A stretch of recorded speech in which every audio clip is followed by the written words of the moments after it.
standard song, a la George Gershwin or Rodgers and Hart. I mean, She gave them their first shot. They gave her silence. She stood beside them in harmony. They erased her from the story. For decades, Linda Ronstadt said nothing. But now, the voice that once moved millions is speaking without singing. And the 5 names she never dared to mention until now will change the way you see music history forever. It started as a footnote in music history, a then unknown band backing up Linda Ronstadt before they became the Eagles. But behind that iconic pairing was a quieter story, one Ronstadt never publicly told until now. Glenn Frey, the smooth frontman of what would become one of the best-selling American bands in history, had his roots on Linda's stage. She picked him not out of necessity, but because she saw potential, raw, honest, collaborative potential. But success does strange things to people. As the Eagles soared, Ronstadt's name quietly vanished from their narrative. In a 1977 interview, when asked about their time as a backup band, Frey didn't mention her once. "We're on our own now," he said, short, sharp, and final. No acknowledgement, no thanks. Linda didn't respond. She just stopped calling. Their final attempt at a reunion, the Hollywood Bowl, early 80s, was supposed to be a nod to the past. A few shared songs, a moment for fans. But Frey's team had a different idea. They wanted the Eagles to close the show. Linda could open. She refused. It wasn't about ego, she later said. It was about the rewriting of history. She had opened the door. She wasn't about to be pushed out of the room.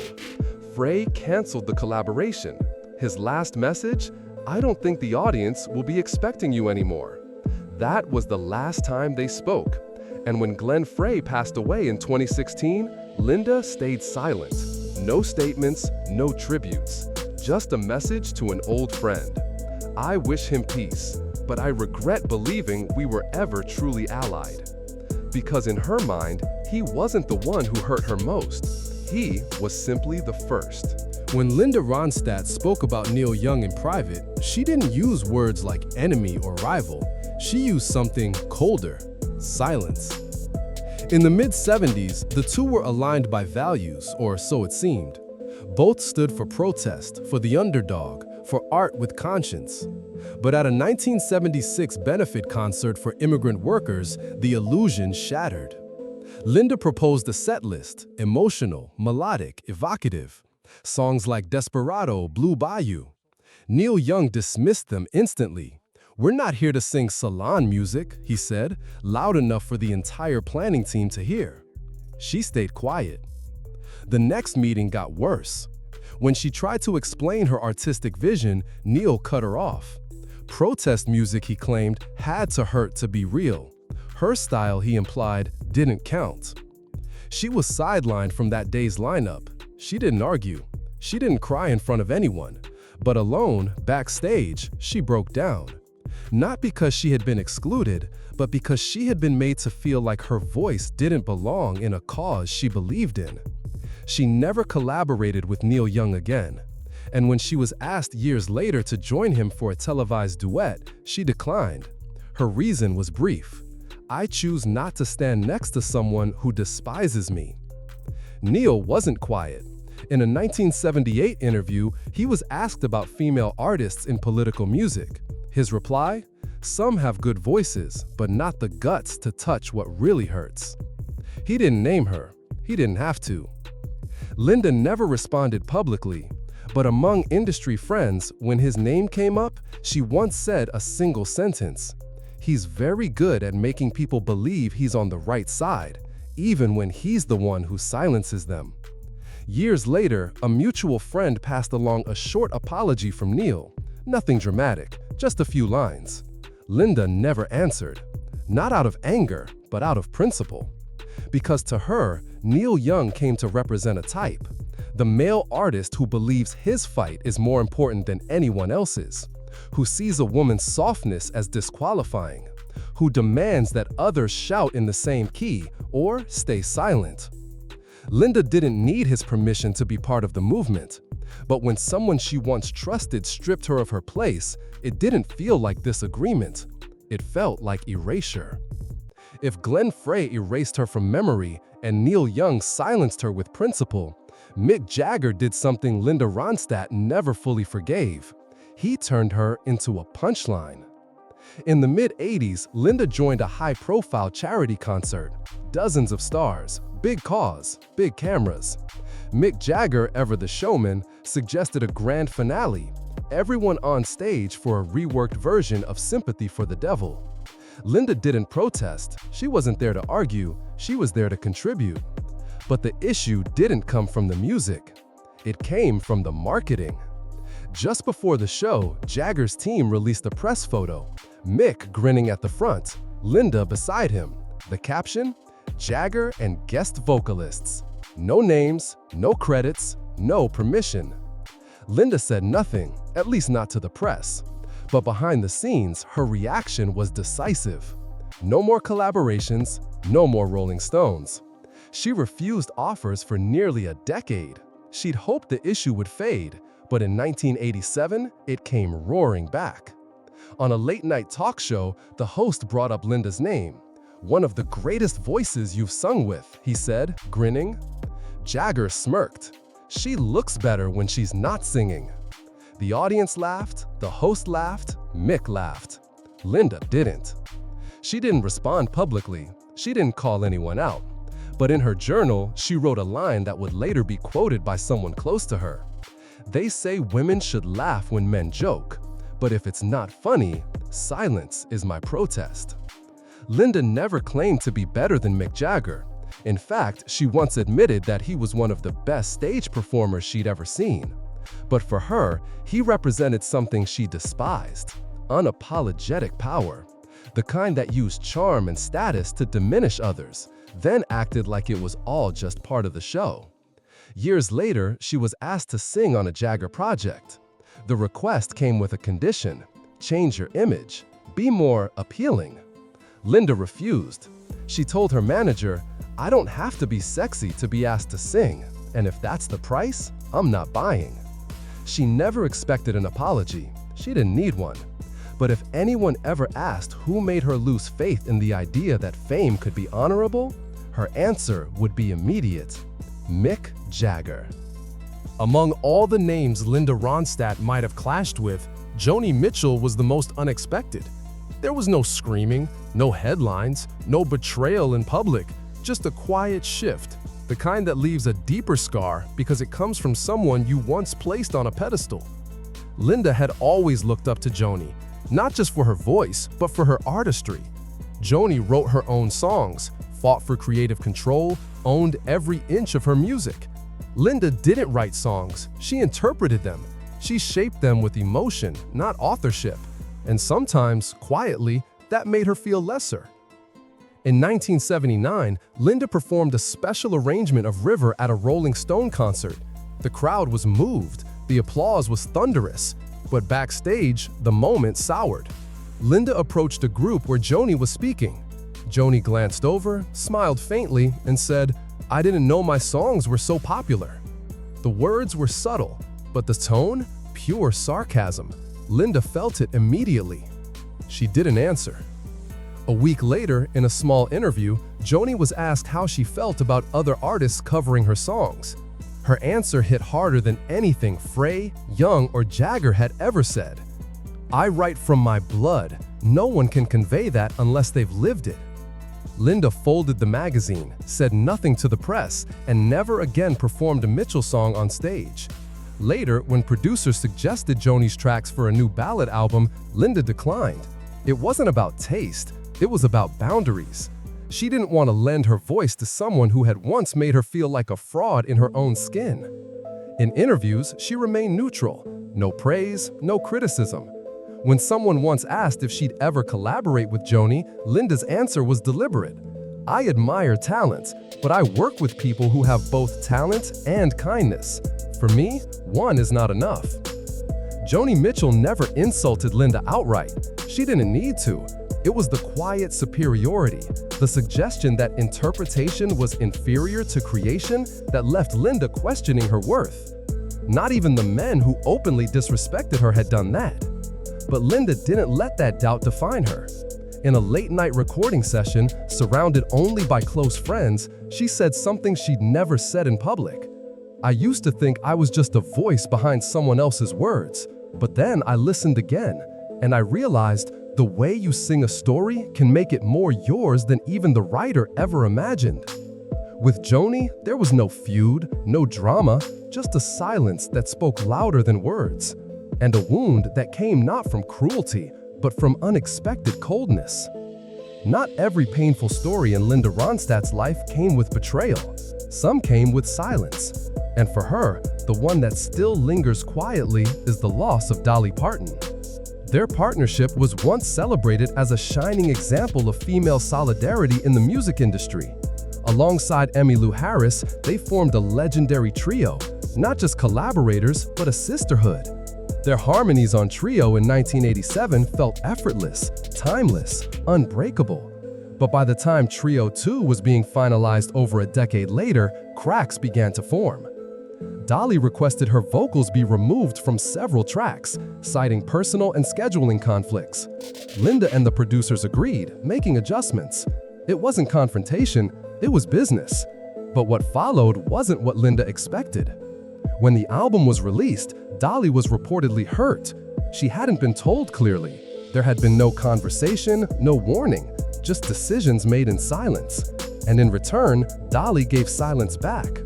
No public feud, no tabloid headlines, just distance, a growing void between two women who once trusted each other enough to walk on stage without rehearsal.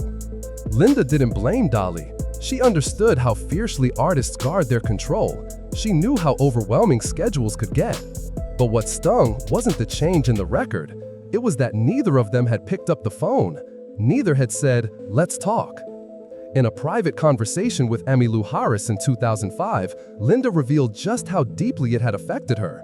"I'm not angry at Dolly for stepping back," she said. "I'm hurt that she believed I would ever push her out and never asked me if it was true." There was no malice, no grudge, just regret, the kind that comes from letting a misunderstanding grow unchecked. They saw each other again years later at a tribute event in Washington. The cameras flashed, they smiled, hugged, stood side by side. Everything looked perfect. But Linda felt it. Something had faded. Not love, not respect, just the electricity, the spark that made them feel like more than professionals, like family. Linda later wrote in a private note, "Some people are worth keeping, but you need time to keep them properly. And sometimes we run out of that time before we even realize it." She never said Dolly was wrong. She never asked for reconciliation, because in the end, it wasn't about a fight. It was about... Linda Ronstadt never planned to tell these stories. For decades, she held them in, not because she was afraid, but because she believed dignity sometimes meant staying silent. But silence is heavy. It doesn't go away. It just waits. Now, in the later chapters of her life, with her voice no longer performing on stage but echoing in memory, she's choosing to speak, not through headlines, not through scandal, just truth, unfiltered and long overdue. She doesn't tell these stories to assign blame. She doesn't expect apologies, and she certainly doesn't need validation. What she needed, perhaps what she still needs, is to remind people that behind the harmonies, the gold records, the polished interviews, there was a woman constantly navigating a world where even the strongest voices could be muted by ego, politics, or pride. Linda Ronstadt was never known for outrage. She didn't scream on talk shows, she didn't call out her peers in magazines, she just kept singing. But now, without a mic, her words land differently. They come from lived experience, from being a woman in a world that applauded you only when you stayed agreeable, silent, and smiling. These were not enemies, they were colleagues, friends, icons, people she once trusted, and maybe that's what made their actions hurt even more. But make no mistake, Linda doesn't see herself as a victim. She never stopped believing in her art, never lost pride in interpreting the words of others and turning them into something raw and real. If she didn't write the song, she felt it. And sometimes that meant more than ink on a page. When asked in a quiet interview what she wanted people to remember about her, she didn't mention awards or charts. She simply said, "I want them to remember that I sang with honesty, even when no one knew what I was holding back." Today, she's not holding back. And in doing so, Linda Ronstadt isn't rewriting history, she's reclaiming it. For years, people called Linda Ronstadt graceful, classy, reserved, the kind of artist who let her music speak louder than her mouth ever would. And that was true, at least on the surface. But grace has its limits, and silence, when stretched for too long, doesn't become strength, it becomes a cage. What most people never saw was the weight Linda carried behind the scenes. Every stage she stepped on, every duet she was asked to join, came with a quiet calculation. Who will take credit, who will twist the story, and who will leave her name out of the history books altogether? She lived through it again and again, not always with anger, but always with clarity. Some collaborators tried to shape her image, some tried to erase it. Some, even without meaning to, made her feel smaller than she was. And the cost of staying quiet? It was internal, invisible. It stacked up in moments she never told the press about. Moments when she smiled for the cameras, but went home feeling like she didn't exist beyond the song. She didn't scream, she didn't fight publicly, but make no mistake, she remembered everything. Now, with no albums left to promote, no contracts to protect, and no reputation to maintain, she's saying what she never dared to say in the moment. Not out of revenge, not out of bitterness, but because truth matters, even if it arrives late. There's a reason Linda Ronstadt is speaking now, after years of choosing restraint. It's because the silence she was praised for wasn't always noble. Sometimes it was survival. And now, for the first time, she's not surviving. She's finally telling. And when a woman like that starts telling, the industry listens, whether it wants to or not. Linda Ronstadt's story was never meant to be a cautionary tale. She didn't set out to expose, accuse, or dismantle legacies. What she's done, by finally speaking, is reclaim the one thing she was denied over and over again: authorship of her own narrative. Because despite the pain, she never stopped creating beauty. She transformed other people's songs into personal testaments. She stood on stages where some tried to diminish her and still left audiences breathless. She showed, without ever needing to prove, that vulnerability doesn't make you weak, it makes you unforgettable. Her legacy doesn't lie in the conflicts. It lies in the way she carried herself through them, in the way she sang with a voice that wrapped around the lyric and made it hers, even when others tried to treat her like a placeholder, in the quiet resistance of not giving up when surrounded by louder egos and sharper elbows. And now, the silence that once protected her has become a voice all its own. She's older, her singing voice has faded due to illness, but her truth, it's finally unfiltered, unshaped by managers, label executives, or polite applause. She's not rewriting the past, she's preserving what actually happened. In the end, Linda doesn't need vindication. She doesn't want a Hollywood redemption arc. She just wants something simple, for the record to be complete. Because she was there. And now, at last, so is her side of the story. You might wonder, why now? Why speak after all these years? Why pull back the curtain on names so iconic, moments so buried? The answer isn't drama, it's preservation. In a world obsessed with image, curated nostalgia, and one-dimensional tributes, stories like Linda Ronstadt's risk vanishing, not because they weren't important, but because they weren't loud. Because they didn't come with scandal headlines or Twitter threats. They came with restraint, dignity, and now a rare kind of courage. By telling these stories, Linda isn't trying to rewrite music history, she's trying to complete it. She's reminding the world that even legends are made of flesh and feeling, that behind every perfect harmony, there's a human being negotiating their place in a business that so often values branding over truth and silence over nuance. Her words don't come with bitterness. They come with balance, the kind that can only come from time, distance, and reflection. And that's why they matter.